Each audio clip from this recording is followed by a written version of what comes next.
Hello guys, आज हम शुरू करेंगे मैनेजर किम की मानवा, क्योंकि ये मानवा लुकिज्म और वायरल हिट दोनों से लिंक्ड अप है और आगे चलकर बहुत ही मजा आएगा। तो चलो इसको शुरू करते हैं।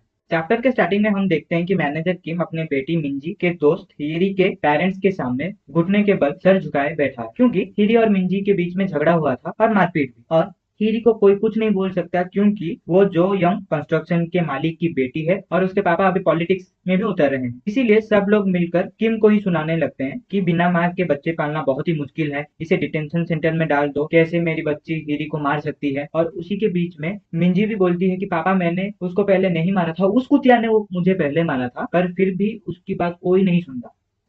और ये सब सुनकर किम को बहुत गुस्सा आता है, पर वो कुछ नहीं कर पाता और वो बस सबसे माफी मांगता है और वहां से चला जाता है। जब वो वहां से बाहर जाता है तो मिंजी अपने पापा को बहुत सुनाने लगती है और कहती है, मैं आपको बहुत हेट करती हूँ, क्योंकि आप बहुत वीक हो। और ये भी कहती है कि सबके पापा आइदर पॉलिटिशियन है या फिर कोई सीईओ है या फिर उनके पास बहुत सारे स्किल्स वगैरह हैं, पर आप एक कंपनी के मैनेजर ही क्यों बन पाए। और ये भी कहती है कि जब मुझे ऐसे ही रहना था तो आपने मुझे पैदा ही क्यों किया। और एक चीज, जैसे मिंजी ने अपने पापा किम को बहुत कुछ सुनाया, तुम अपने पेरेंट्स को कभी भी मत सुना, क्योंकि वो तुम्हारे लिए बहुत कुछ सेक्रीफाइस करते हैं, बहुत से काम करते हैं जिससे तुम्हें ऐशो आराम की जिंदगी मिल सके। हुआ। अभी चलो स्टोरी पे बढ़ते हैं। और ये कह के निकलती है कि आप मुझे मत ढूंढना, मैं हायरी के घर में जा रही हूँ, मैं नहीं चाहती कि आप मुझे ढूंढो। फिर हम देखते हैं कि मिंजी को हायरी फिर से मारती है, पर हायरी इस बार अकेली नहीं है, उसके साथ उसका बॉयफ्रेंड और केके क्रू के मेंबर्स भी हैं। जब मिंजी भी हायरी को मारती है तब हायरी का बॉयफ्रेंड शियोंग मिनहो, जो कि एक के क्रू का मेंबर है, उसे एक लात मारकर दूर गिरा देता है। तभी मिंजी बोलती है, शर्म नहीं आती एक लड़की के लिए इतने सारे बंदे लेके आए हो। तो शियोंग बहुत गुस्सा हो जाता है और उसे मारने लगता है। तब हायरी एक पत्थर लेके आती है और मिंजी के सर पे मार देती है। ये देखकर शियोंग की भी फट जाती है कि इस कुतिया ने अभी क्या कर दिया, इसकी वजह से मैं पूरा फंस जाऊंगा।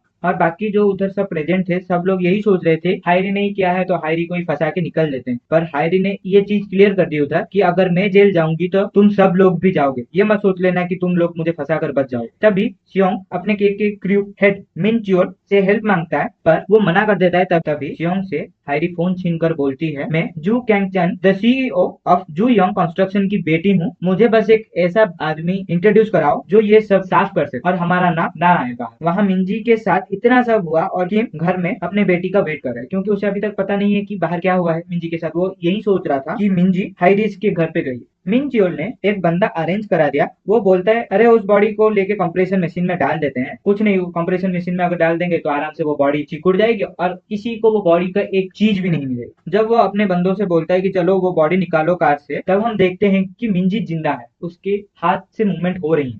फिर हम देखते हैं कि मिंजी का वेट करते करते किम अपने घर में सो गया था और जब वो उठता है तब वो देखता है कि 3 बज चुके हैं, अभी तक मिंजी घर में नहीं आई है। तो जब वो सुबह जाता है अपने ऑफिस काम करने के लिए, तभी वहां पे देखता है कि बहुत भीड़ है। और जब वो वहां पे जाता है तो उसे पता चलता है कि वहां पे कुछ झगड़ा हुआ था और किसी के खून की छींटे पड़ी हुई, और उसी खून के छींटों के पास हायरी की हेयर क्लिप उसे मिल जाती है। तो बिना समय गवाए हायरी इसको फोन करके पूछता है कि मैं मिंजी का बाप बोल रहा हूँ, क्या मिंजी कल रात को तुम्हारे घर में थी। जब उसे पता चलता है कि नहीं, मिंजी हायरी के पास में नहीं थी, तो वो गुस्से से फटने लगता है, क्योंकि उसे पता था कि पिछले ही दिन हायरी और मिंजी की लड़ाई हुई थी और आज मिंजी गायब है और हायरी की हेयर क्लिप उस खून के पास पड़ी मिली है।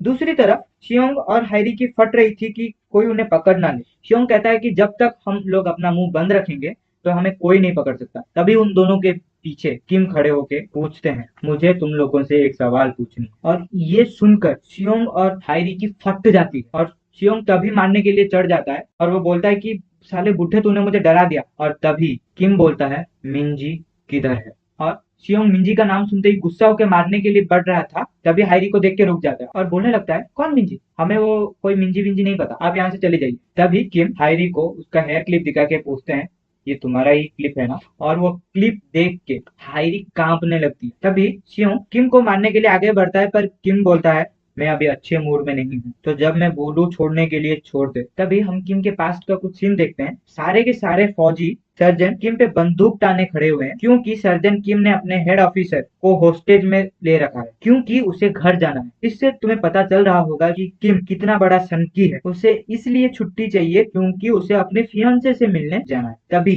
वो फायर कर देता है ऊपर और इससे उसके हेड ऑफिसर की फट जाती है और वो वहीं पे अपना पैंट गीला कर देता है और कहता है, डिस्चार्ज कर दो वरना ये सबको यहाँ पे मार देगा। तभी उधर खड़ा एक सर्जेंट बोलता है, किम को हम नहीं छोड़ सकते। किम सोचो, हमने बहुत सारे मिशन को अकम्प्लिश किया था, नॉर्थ को 17 बार हराया है, साउथ में 5 बार डबल स्पाइस किए थे, 2 बार jail break, North Korea, China, Russia सारे तुम्हें मारना चाहते हैं, तुम्हें कैसे हम छोड़ दे। फिर हम रियल टाइम लाइन पे आते हैं। शियोंग बहुत गुस्से से अपने कपड़े उतारकर और कहता है आज मैं तुम्हें तुम्हारी औकात दिखा, और किम को मारने के लिए जाता है और वो गुस्से से किम का सर फाड़ देता है, और जो वो देखता है वो उधर ही शॉक हो जाता है। शियोंग कुछ कर पाता उससे पहले किम बहुत ही तेजी से शियोंग को कूट देते हैं और उसे एक लात मारकर उसे ऊपर फेंक देते हैं, और जब वो गिरने वाला होता है तभी उसे अपने पैर से उसका सर रोक लेते हैं और पूछते हैं मिंजी कहाँ है। ये थी मैनेजर किम की मानुआ का चैप्टर 1। इसे थोड़ा अच्छे से रिस्पॉन्स दो, क्योंकि अगर तुम अच्छा रिस्पॉन्स दोगे तो ऐसे ही चैप्टर्स बहुत आगे तक आएंगी और मैं इस सीरीज को कंटिन्यू करना चाहता हूँ। तो थोड़ा अच्छे से रिस्पॉन्स वगैरह दो। तो मिलते हैं अगले चैप्टर में, तब तक के लिए गुड बाय।